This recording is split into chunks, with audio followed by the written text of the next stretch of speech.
Starting now. And I'll post this to YouTube later. So anybody who wants to join or couldn't be here and wants to listen in. And here comes Wendy. How nice. And Judy, wow, this is great.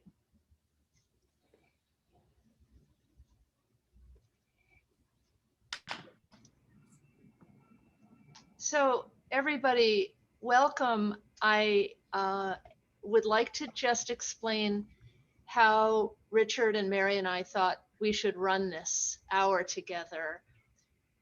I'm going to ask all of you to put yourselves on mute. But, you know, with a small group, we don't really have to do that. But maybe we should do that just for sort of housekeeping reasons. And first, Mary is going to kick us off with her tribute to Suzy and some remarks. And then I'd like to ask anyone else who would like to speak for a few minutes, so indicate in the chat, and I'll be the MC and call on you, make sure everybody gets a chance to speak, all right? And then once people have spoken to their heart's content, then we can just have we can take ourselves off mute and have a free-for-all if there's time left. So with that, let me introduce Mary T. Hannon. You can unmute yourself, Mary, and take it away. Okay, there we go. Thank you, Ruth. I guess maybe I'm starting because I may have been the last person to have seen Suzy. I'm not sure that's the case among those of us who are here.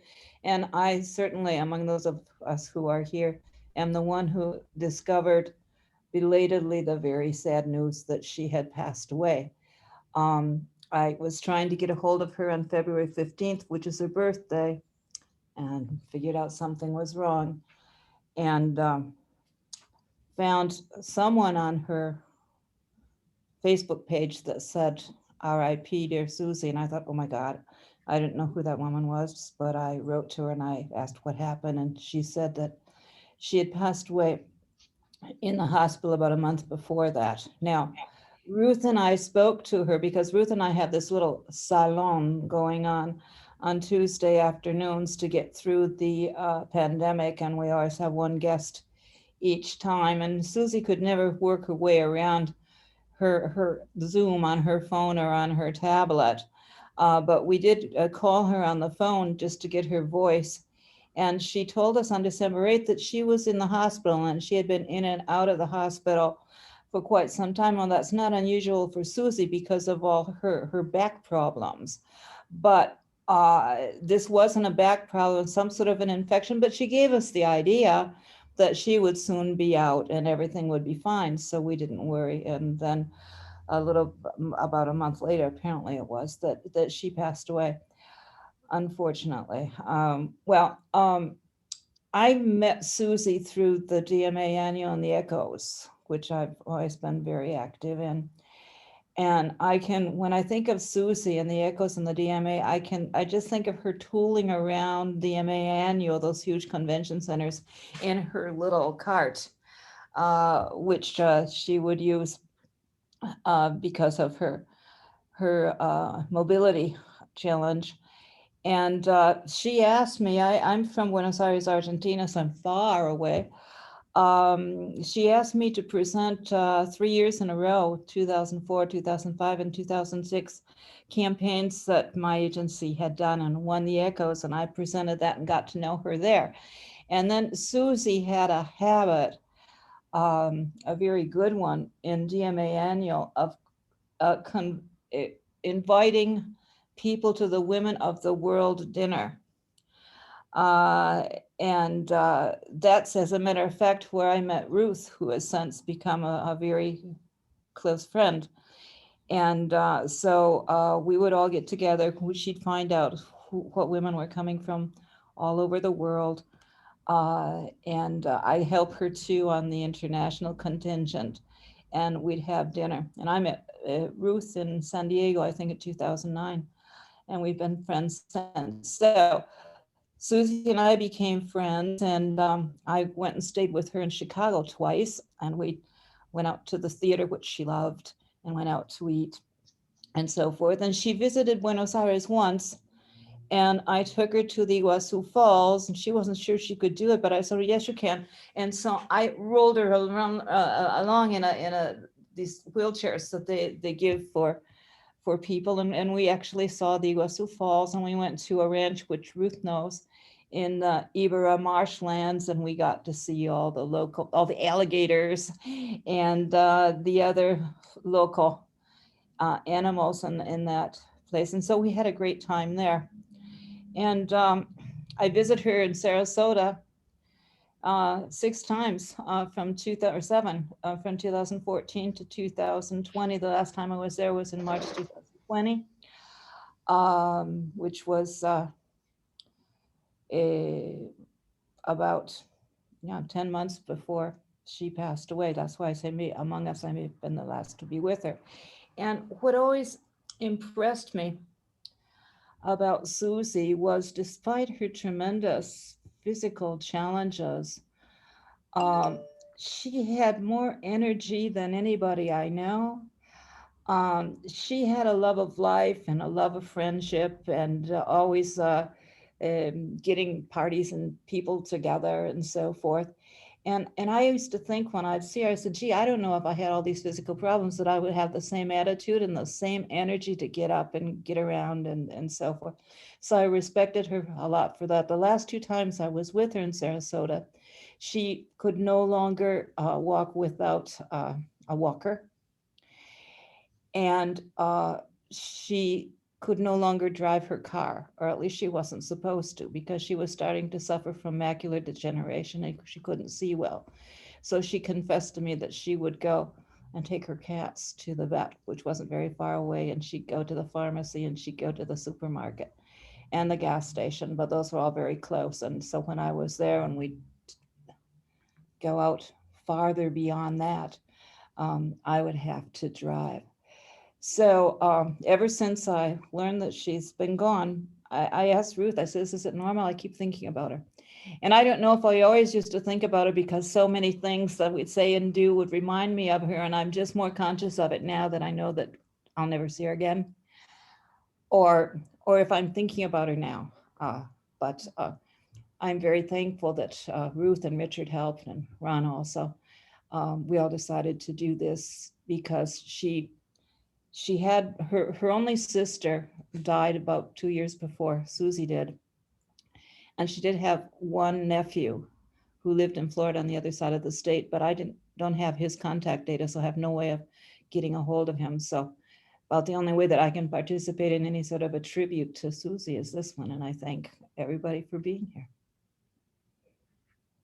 Thank you, Mary. So how about if we hear from Susan Jones? You need to unmute yourself. Yes, got it. Thanks. Thank you so much, Ruth and Mary and Ron and Richard, who put this together. I appreciate this opportunity to say a few words about a woman that I admired so much. The first thing that I want to say is to talk about her generosity. In the mid-'80s, I contacted her. I looked her up, and she was either the president or the president-elect of Chicago Association of Direct Marketing. And I said, Suzy, you don't know me, but I would like to get involved in CADM. And she took all kinds of time with me to explain how to do that, to get on a committee. She said, you've really got to work hard. This is a serious board. When I was living in Chicago, I went to see her.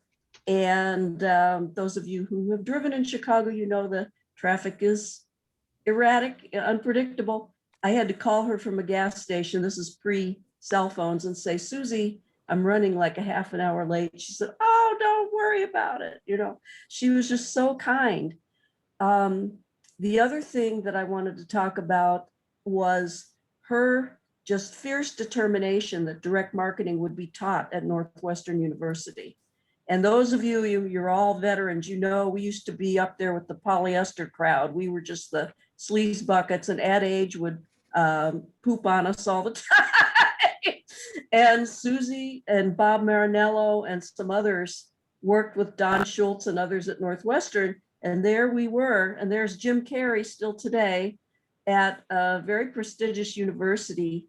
Now it's digital and data marketing, but they had the vision and they said, we're going to the top. They were just tireless about that, which I so appreciated as a Northwestern graduate. And then just another thing about generosity. Many of you will remember Betty Warden. And Betty had this jacket that had a lot of pockets in it. It was like a jacket to go on safari. And she got that from, Suzy said just to me, you know, Betty would borrow that every time she'd go on a trip. And finally, I just said, Betty, just keep it. You know, that was Suzy, you know, shirt off my back kind of a thing. The other two things that I remember is she would have us over to her beautiful home. And also she loved to travel. And I'm so glad she did so much of it while she could. So here's to Suzy, a wonderful friend, role model, such a great person. Thank you, Susan. That was lovely. So can I just remind everybody to put yourself on mute? And how about if we have Don Hinman speak for a minute? I could speak for a minute if I keep it really short. But anyway, when I escaped the corporate world back around 2014, I wanted to get away from any form of cold or snow. So we came to Sarasota. And when I found that Suzy was here, but I'm not sure exactly how I found out, but I immediately reached out to her and we had several dinners together. And I remember one, there's a joint, and Richard, you may remember this one because Richard lives here also in Sarasota. It was on the Tamiami Trail, which is the main drag that goes through Sarasota.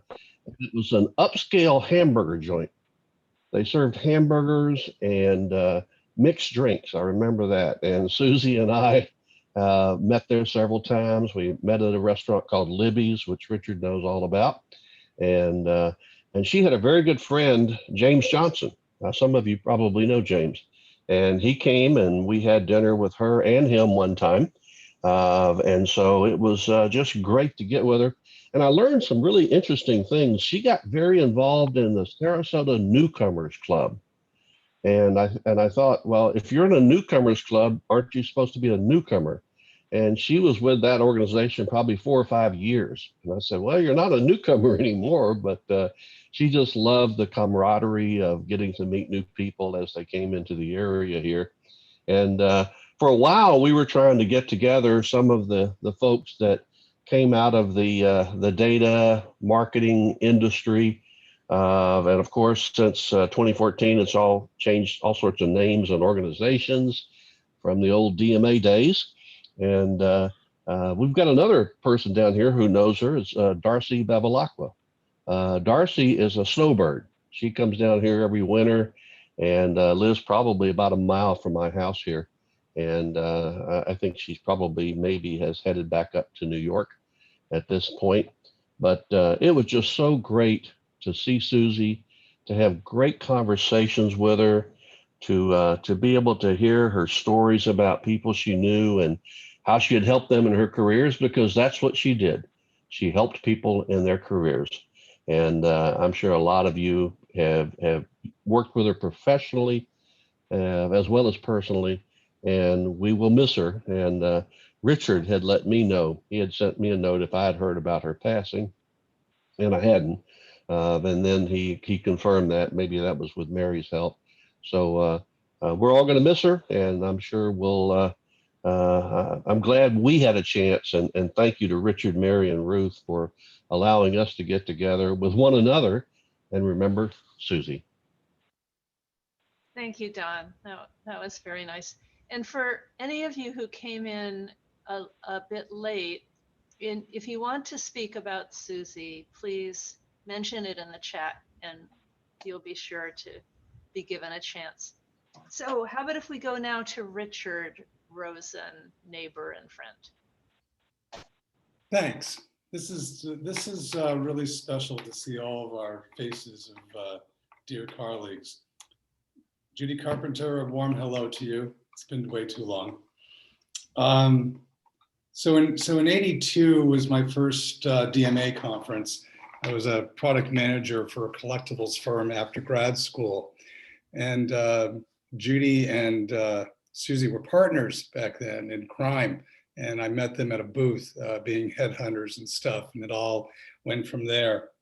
I think the real time that I really felt really delighted was that around '92, Rosen Brown Direct ended up with going on stage, then off stage, then on stage 5 times, because we had received and earned 5 Echo Awards. And Suzy was just all over it.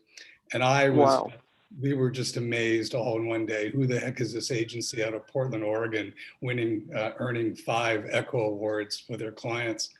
And Suzy was just delightful to help me with some public relations, some good things about what I should be doing and not, and things of that nature, and steering me. And the Echoes, needless to say, became a good part of, that was our connection, so to speak. Don, I'll agree with you. It was really more from a career perspective that she was very giving. It wasn't that close, but yet when we met at a DMA conference and stuff, she would be very pointed, and it was just delightful. And she would give of herself as a gift to steer me in the right direction. As a quote, I think some gentleman that must be at least my age now called me a young Turk back then. In any event, and here we are, all of us as older Turks. We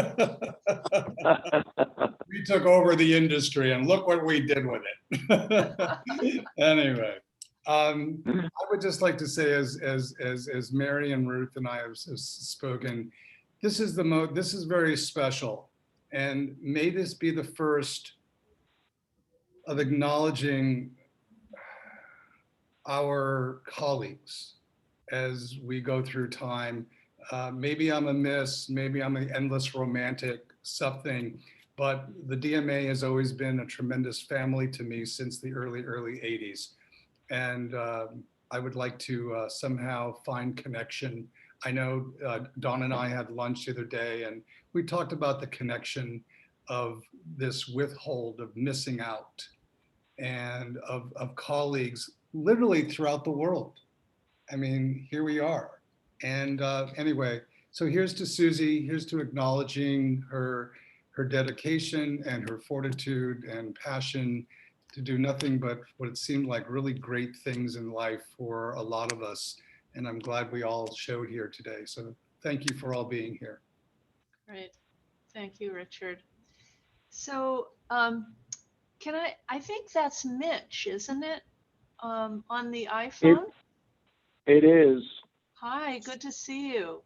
Well, it's so good to see you and to see, I don't know everybody on this call, but I know many of you, and it's just wonderful to see those of you who I do know after being in the industry for so long, and then being out of it for, 10 or 11 years now. So this is a very nice treat for me on but a sad occasion to enjoy that treat. And I'm, very mindful of that. I certainly can agree with everything I've just heard. I didn't miss a DMA spring or fall for, 25 years probably. I was at every one of them.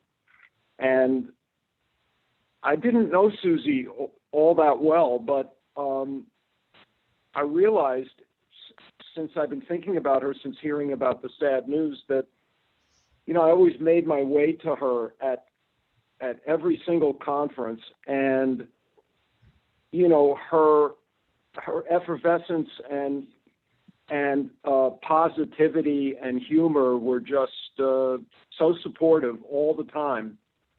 And now I'm realizing that it wasn't just directed at me, it was directed at all of you, all of us. and boy, does that say something about her. And so that's my main memory, and both happiness and sadness in reflecting upon her. Thank you, Mitch. It's good of you to come today. Well, oh, go ahead. I'm so happy to have been invited. How about if we move to Cindy Rossner? Hi, everyone. I got to know Suzy pretty early on in my career. It was really interesting as well because for years I knew her more so just I had not met her. So I think I came across her through just some directory of headhunters in direct marketing, and I was just starting out. And I was based in New York, but I also later moved to Chicago.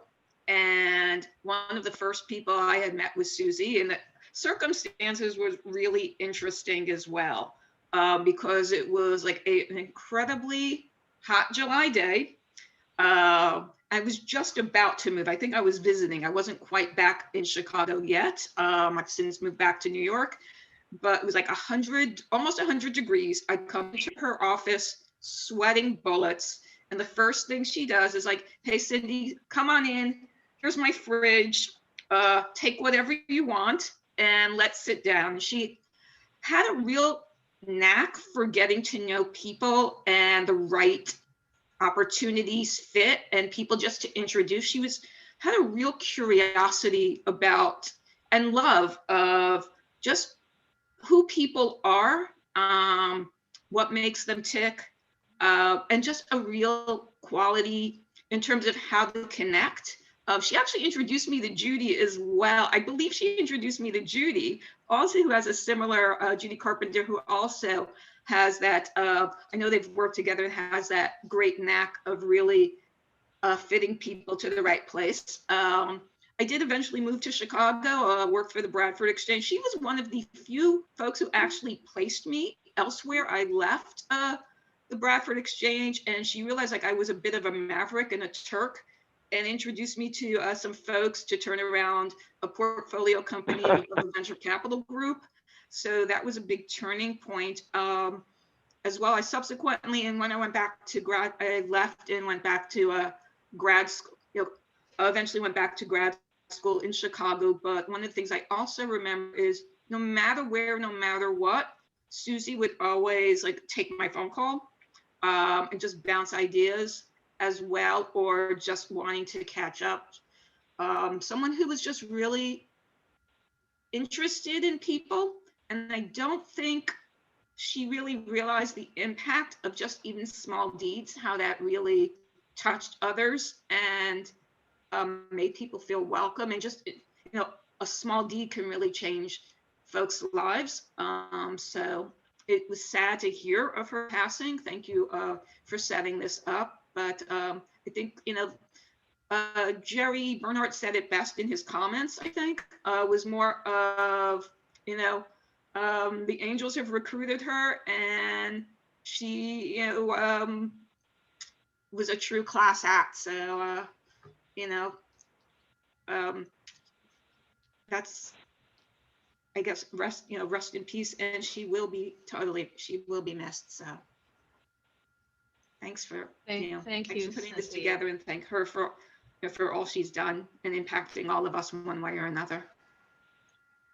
Hear, hear. So Ron, how about you next, please? You have to turn on your mic. I'm on.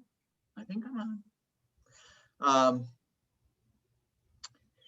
I first met Suzy in, I want to say 1979.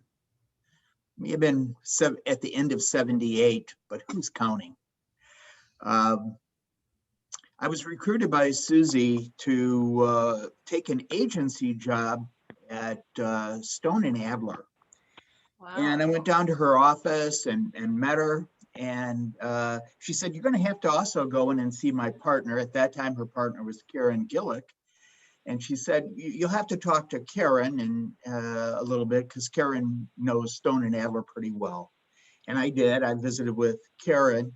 And after I met with Karen, I asked Suzy, how did I do? How do you think I did? She said, well, Karen is Bob Stone's daughter. And I think you did great. And I think you have a pretty good chance of going to work at Stone and Adler, which is true. I did, and spent some time there. And of course, Bob Stone and I became writing partners later on. But there's a real connection that I had with Suzy very early on in my career. And I found that as time went on, Suzy and I shared a lot of interests. We shared the interest of direct marketing education.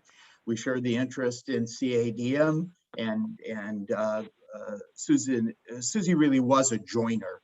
She was a great joiner, but not just a joiner, but someone who wanted to get involved. So virtually everything she got involved in, she tried to get others involved in. At least she did with me a lot. And she would call me and say, here's something you got to be involved in, or here's something you should be doing.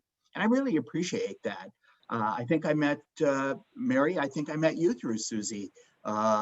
Even though you had been in Chicago, I don't think I knew you before one of those mini DMAs where Suzy would be holding court somewhere on her little electric rider, and we were all kind of there and got to meet. And on my last trip to Florida, which I think is about 3 years ago, I was actually on the other side of the bay, around a place called Dunedin. But we came in and spent a night in Sarasota and visited folks we knew, and then had dinner the next night with Suzy. And Penny Clevenger, my wife, and I had just a marvelous dinner. We went somewhere on a pier, as I recall, seafood outside. It was beautiful, and really a great memory. It's a great memory that I have of that last visit with Suzy, because we just had a great time. A couple of drinks, being outside, just talking about old times, talking about new times, talking about current times. Was really good. Thank goodness it was all before what we've lived through for the last 2 years. But I think I reflect a lot of what others would reflect with Suzy, someone who touched their career, touched their interest, and maybe that was just part of what Suzy did. Maybe she didn't have all the same interests I did, but she had a way of expressing it and making me feel like she did have a lot of the same interests. And, looking around, I see a lot of folks I know on this call. So I suspect she did the same thing to many of you as well. And yeah, I'm sure going to miss Suzy. Yeah. Unmute. Thanks so much, Ron. That was really nice. So I think next up is Polly. Would you like to turn on your microphone? Thank you for reminding me. I sort of echo Susan in that I got to know Suzy in the early 80s. I had just moved to Chicago from New York, and she enlisted me very early on into the CADM, the Chicago Association of Direct Marketing. And Suzy and Phil May were the two who sort of moved me along in that vein. And then, of course, Betty Warden. So actually the presidency went Suzy, Bert, Johnson, Betty Warden, and then me. So it was like a lovely little chain, and she was, as we've said, a good guide to get you up and involved and very proceed in the organization. One of the things, though, that's something of an aside that I remember about Suzy also is that she and I did not have children, but we had nieces and nephews. And so we would have these marvelous dinners and recount all the details of the accomplishments of those beautiful people in our lives. And it was sort of a special little side conversation that we always had. We always had to update on the latest news, the bits of information, because we were oh so proud, and it was nice to have someone to share it with. But I am so sorry that she is gone, and in such a sudden way, and without our knowing it. So my thoughts are with all of us as we lose someone we cared about. Thank you, Polly. So we only have one more person who's expressed an interest. Oh no, I'm sorry, we've got two. This is great. So Jim, how about if you take over, and can I ask others like Bob and the mystery person on the 917 call to please mute yourselves in case there's any extraneous sound. Thank you. Well, thank you, Ruth, and it's great to see all of you. You look very lifelike, and given the year we've just been through, I think that's an accomplishment. Like a couple of you, I'm a New Yorker in recovery, and then I went up to Boston for a couple of years because Howard Kraft convinced me any idiot could run an agency. So I went up to Boston to do that. And while I pitched the Polaroid business, and at the Polaroid business, I quoted Bob Stone to kick off the presentation. And little did I know the person who was making the decision about the agency was Willie Stone, Bob's son. What are the odds? So, Ron, I smell your pain. I came out here after I was on the wrong end of the Omnicom merger and got to know the community, and based on that, a couple of reflections today on what I learned from Suzy and what I learned from you, all of you, and maybe what we should think about sharing going forward. Because after Ogilvy declared me redundant for obvious attitude reasons, Suzy was nice enough to think that I was still employable, and very kindly heard me out when I was bleeding heavily. And she, along with a prod from Kevin Leo, got me involved in the Chicago direct marketing community, which led me to all of you. And through the years, and some of you, of course, I know better than others, I've been in long, long meetings with many of you, but I can promise you I've stolen ideas from most of you. Don, I've been picking your pocket for years. Susan, you know, of course, that I swiped your syllabus. Ruth, many of the ideas I take credit for in B2B came from you. And so what Suzy taught us, and this is something that perhaps we as a group, as an industry, and maybe even as a society need to recover, is this spirit of communal sharing, which we really did have in spades when I stumbled in the door several decades ago. And it was all us. And little did we know that all of us who were plaid jacketed direct mail schmendrakes, that direct mail would become mail order, would become direct marketing, would become database marketing, would become e-commerce, would become the global economy. I mean, we didn't realize it, but we are on the launch pad. And now I take many of the things that you schooled me on, and I am schooling 24-year-old Chinese girls at a high-priced university on your thinking. The things that we cooked up in the bar of the Hilton, over black and tans. And that's nice. And Suzy, of course, was very much a part of that. They reminded us that while we would beat each other up all the time, we are all in this mess together. And so the generosity that she embodied and that all of you shared, I think, is really to be emulated. And now from us, and I say I've gone from being timely, there was actually a time when I would steal Bob Weinberg's ideas and people would think I was smart, to being timeless. which is, and trying to put things in context, that's something that we can pass along to the generations after us. So Suzy reminds me of this. It's wonderful to see you all. Thank you. Wow, Jim, thank you. That was a masterful talk, giving credit to everyone else in the room as well as Suzy. Brilliant. Now, how about Karen Gardner? Hi, everyone. I too met Suzy for the first time through the ECHO Board of Governors.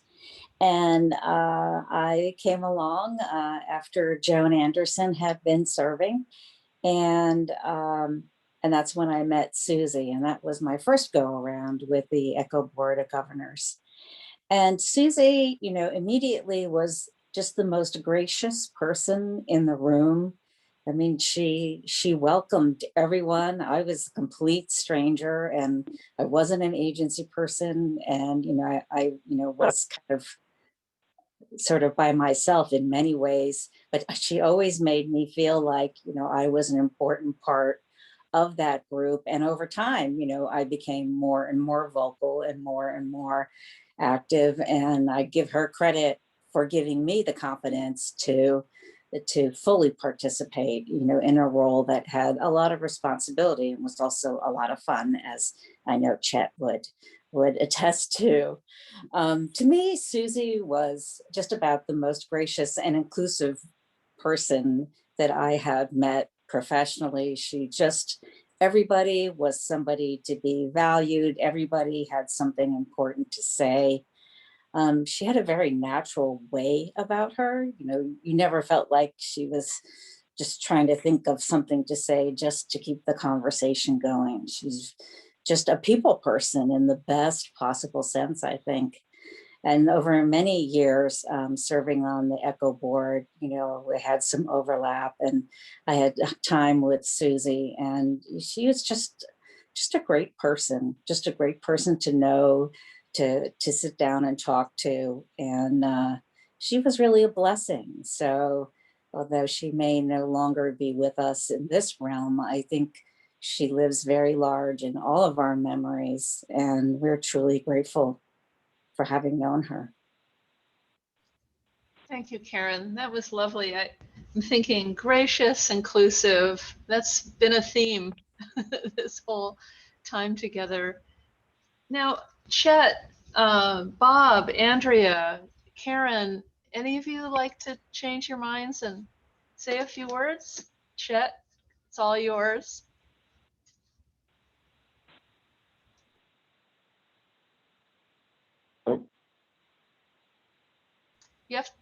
Chet, you have to turn on your mic, sweetie.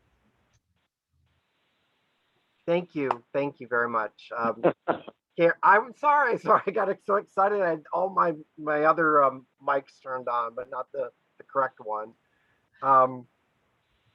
I was very lucky in my early days at DMA. You know, I was doing public relations at the time, and I was talking to reporters, and you know, I didn't know anything about direct marketing, but everybody in the direct marketing industry were so, you know, always willing to share. So why should I talk? I'll put one of our members on. I'll take one of our, and somehow, I think it was through Bonnie DeLay, I got introduced to Suzy. And a couple things that I loved about her. One, you know, when I needed somebody, knowing her role in kind of with spoken wheel with everybody in the direct marketing business, she was a great person for me to talk to and just ask who else I should talk to, or I need to connect this reporter here with on database marketing. I think I got introduced to, was it Robert Blattberg at Chicago? I can't remember. It's at the University of Chicago. And she was such a great, she shared so much. Blattberg was a professor of mine when I was at the University of Chicago, Chet. Yeah, I think he was running the database. He was a database marketing professor there. And I think Arthur Middleton Hughes, I'm trying to remember all the great folks that she brought in to help get me on board with. And her her ability to just, everything was positivity. And she helped me crack the nut with George Lazarus at the Chicago Tribune, trying to get Echo coverage. You know, they'd cover everything from general advertising, but trying to get direct marketing, any type of advertising coverage was a monumental task. But she helped me crack that nut. And you know, that was just you know, problem solver what we were, and we just went out and solved it. So, you know, she's just always had that kind of energy. And I think too, with the marketing education, working with DMEF, you know, there was always that kind of, what can we do to bring this next generation along? Because we knew direct marketing was going to change the world. And we did, we changed the world for the good, I'd like to say. So, I don't know, all that is to just, you know, have a smile on my face, because that's how Suzy is, with a smile on her face. And you just, makes you feel good just being in the room. Thank you, Chet. Anybody else? Andrea or Bob or Karen? Bob, here, I know it's maybe difficult for you from the car, but it's difficult from the car. I can Zoom, but I haven't Zoomed much from the car. Well, you're doing great. A very quiet road. I just pulled off on a quiet road. I just very few words. It's good to see all these people, and none of them have aged too badly. And a lot of old names. Suzy and I really probably go back to the 70s. An awful lot of CIDM stuff and a lot of CIDM board meetings. And I agree that she always had a positive attitude, always had a kind word, and was always willing to volunteer. And it was very sad to see of her parting. And with that, I'll yield the floor. Okay, thank you, Bob. Very nice. Is there anyone else who'd like to chime in? Andrea, how about you? Turn on your mic, please. Yes, I know. Hi, everyone. I knew Suzy back in many, many years ago when I was selling SRDS, if anyone remembers that, and target marketing. And that was a long, long time ago. And then my career turned totally different. So I was really out of direct marketing. However, I do live in Sarasota, and I've lived here for 6.5 years, right downtown. So it's wonderful to see so many faces. And I always remember Suzy also lived near me in New York City. She lived on Sutton Place. I lived on 51st Street and right off Beekman Place. So sometimes I would go over to her place back in the day. This is a long time ago. And we'd sit and talk about things. And I don't know if any of you remember DMIX, the Direct Marketing Idea Exchange, and Nat Ross's class. So when you're publisher of target marketing, you have to do all those things, right? So I would know Suzy for those. And she always, just as everyone said, always had a wonderful smile, always willing to help people. And I also remember her from all the wonderful DMA conferences we went to. So she will be missed. So thank you for letting me say a few words. It's nice to see everyone. Thank you, Andrea. And could I ask, there's one person who's only identifiable by a 917. That's me, yeah. Who is it? That's me, that's Mitch. I was just answering. Oh, I see. So Mitch, you have to, okay, fine. That clears that up. Thank you. So I think Karen Jaros, is there anything you'd like to say? Or Yes, I would. Number one, none of you know me because I'm a bit of an interloper. I did not know Suzy, but I wish I had. And the reason I'm on the call is because I've been in business mostly with nonprofits associations since the 70s. So many, a couple of you I might have passed in some place in my past being associated with marketing. My background is mostly publishing and marketing and sales, but in the publishing business for nonprofits. I have to say, so I was kind of curious because I've become a little more active in CADM, and I heard such great things about Suzy before, so I thought I'd sit in a little bit more anonymously than I am right now. But I have to say, she sounds like such a wonderful woman, and you have all given such really lovely testaments to her. I'm sure she's smiling right now. And I thank you very much for allowing me to join in the group today. Thank you very much. And obviously, the industry and her friends are really going to miss her, obviously. Thank you. Well, thank you for letting us press you into commenting and introducing yourself. It's great to have you. So friends, I think we're sort of our formal session is over, but we still have a few minutes. So how about if we just have a free-for-all chit chat? You can all take yourselves off mute and we can, Well, razzmatazz here. this is Don. One of the things I wanted to mention, and Richard brought it up, is he went to his first DMA in 1982. I went to the conference. I went to my first one in 1984, which was in Montreal, and I went to every single annual conference and would see most of you guys and Suzy at every one of those up until they no longer had them, which was a couple of years ago.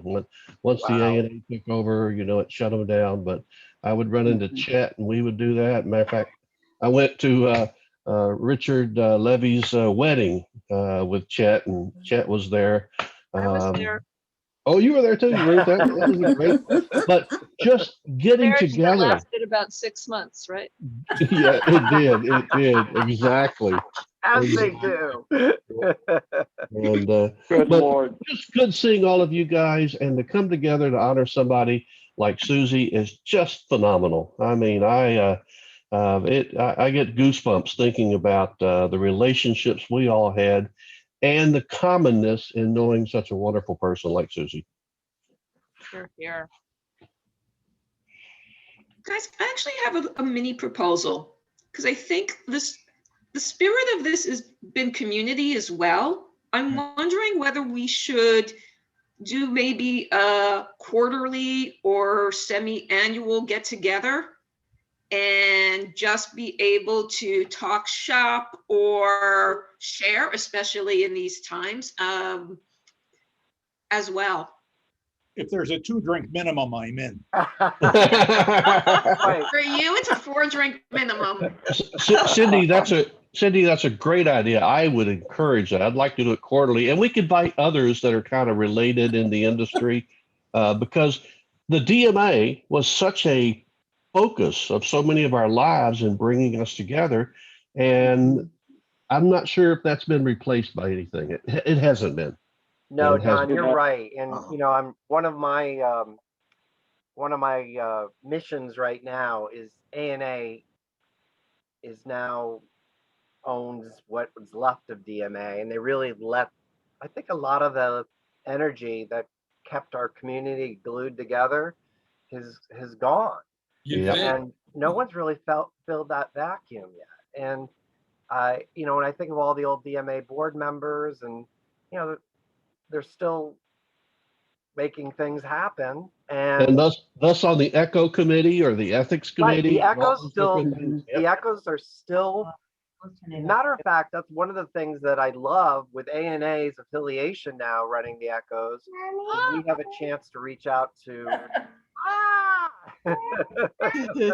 Hola, hola. Mommy. That's Sophia. Sophia, No, but with so cute. Mary's on the board of governors with me, and we've got a challenge to make sure that these chief marketing officers of brands understand what data can do, and the ECHOs is our conduit, and we have that ability to now sell data inspired storytelling to brand managers across the board. And their ANA has more of a US focus than DMA had more of a global focus, but we're trying to push ANA in that direction too. So, Latin America represented 35% of the entries this year. Yes, congratulations. We know why that happened. Yes, I know. Well, just to give you a sense. Thank you, Mary. To give you a sense of how everything old is new again, I'm stealing ideas from Bob Weinberg and also Don to stealing Bob's old ideas about lifetime value. and applying them against databases of 9 million customers for healthcare in the Medicaid Advantage business. Whoa, Try and that's figure out cool. how to do that. It turns out, by the way, there's a very poorly performing segment which we call dead people. You don't want to market. That's the suppression list. But these are all the ideas that you guys pioneered and nobody came close to understanding. And then what, I don't know if you guys saw it last month, the McKinsey guys, the smart guys, the McKinsey guys came out and said, the secret to marketing in the future is lifetime value. Data. I know, yeah. Don, your sins are forgiven. It's hilarious. After data, I love it. Hey, Judy, would you like to say a few words about Suzy, since you? Sure. Sorry, I kept getting cut out. I kept losing my internet connection. I'm between meetings on my iPad. That's tough, I know. Please go ahead. I spoke to Suzy just about a week before she passed. She had been in the hospital. She thought she was well on her way to recovery, but she had just come home the day we talked, and she had someone staying with her. And she was just kind of getting settled. So we talked for, I don't know, maybe half hour or so. I think, I don't know what I missed, but I know that she was really struggling with having lost her sister. And she was very close to her nephew and his wife and 2 little girls. But they were enough of a distance from her that they didn't get to see each other very often. She said that she had macular degeneration, so she had been declared legally blind. But she was driving anyway. Does that sound like Suzy? Wouldn't stop me either. She also said that she had become an avid bridge player. And the thing that she had such a hard time with in the hospital was she missed her cat. That also sounds like Suzy. Yeah. She kind of ran out of energy in our conversation, and we said we would, talk again. And our friend who I had hoped would be able to join this Zoom, Elaine Adams, is the person that introduced me to Suzy almost 50 years ago, which is, hard to even fathom. But Elaine was hoping to be able to say a few words, but she actually did. She was on for a few minutes, Judy. Oh, but was she? I think we've lost her. Yeah. Oh, good. She, like I said, she's the one that introduced Suzy and I, and Suzy and I had our ups and downs over the years, but I think it was that kind of friendship, when you kind of become family and you get mad at them and you go away and then you come back because they're family. So we did a lot of traveling together over the years. But since she moved, I had not been down to see her. My brother lived in Sarasota, so we kept talking about it, but somehow it never happened. Yeah. So I don't know if there's anything else I could lend that everybody else hasn't covered. Well, there were lots of lovely tributes. A lot of people shared very Judy, similar stories. Yeah, So, Judy, yes, right. Judy, you don't have any way of getting in touch with that nephew so we could send him a video of this tribute, do you? I could definitely find a way to get in touch with him, yes. That would be wonderful because I have no idea how to contact him. Yeah, I can probably get it through Elaine Adams. I do know his name, and I know he's an orthopedic surgeon, but I don't know what hospital he's located at right now. So, but I'm sure I can get that information. Yeah, he's on the east side of the state of Florida, but I don't know exactly what town. Yeah, I don't know exactly where he is either. But yes, I can definitely get that. And from her college roommate, Brooke, also. Oh, Brooke was her college roommate because it was Brooke, the one living in Florida, right? Brooke is in Florida. Right. Yes. Because she was the one that gave me the bad news. Hmm. Oh, Because I was it? saw her Brooke? message on Yeah. Susie's Facebook site. Hmm. Oh, good. Yeah. Yeah, I think I'm pretty sure that Brooke knows him, and I know Joanne Park has been in touch with Brooke, so I think there are lots of connections that I'm pretty confident I could get it. If you could do that. Who and send should I to get it Ruth, to? would be Who should I great. get it to? Ruth, to Ruth. Okay. All right. I'm happy to do that, Ruth. Okay, good. Well, friends, it's come to the hour. I think it's time for us to wrap up, and I'll make sure a link to the YouTube posting is available. And thank you all so much for coming, and especially to Mary, Ron, and Richard for helping Yeah, thank you. pull this Thank you all. together. Thanks everybody. Don't forget about you. setting up quarterly. Yeah. Quarterly. Quick, Yeah, quick Cindy, question you on know. that one as well, just on the quarterlies, because I guess in terms of who would do the other than the LinkedIn post, how can we do the distribution? Does anyone have the names other than the video or anything else to kind of spread the word? Well, there were happy to pitch 41 in. on Ruth's email. I think there were 41 people. That's a start. Yeah. Right? I had that's a good reached out when I heard that. I called Ron and left a voice message, and I thought, you know, it's been so long since I've been in the business that nobody even knows who Judy Carpenter is. I think, who's this nut We calling me? do. I still remember you, Judy, and I was like, I was baby out of diapers. I called Polly, or I emailed Polly, right? And Joanne Park. I reached out to everybody I knew to make them aware that I knew how to reach, I should say. So anyway, tried to pass the word, and I figured there would want to be some kind of tribute for, you know, the things that she did, but I didn't actually know. I talked to Susan Krill several times. So Great. Well, let's wrap up now, and thanks again to everybody for coming, and wonderful Thank to you. reconnect and Thank commune with you all. This was Thank great. you. For Bye, organizing. everybody. Yeah, I'm thank gonna you, go Ruth. ahead and Thank you, end the Mary. meeting Thanks, now. Richard. Bye. Bye.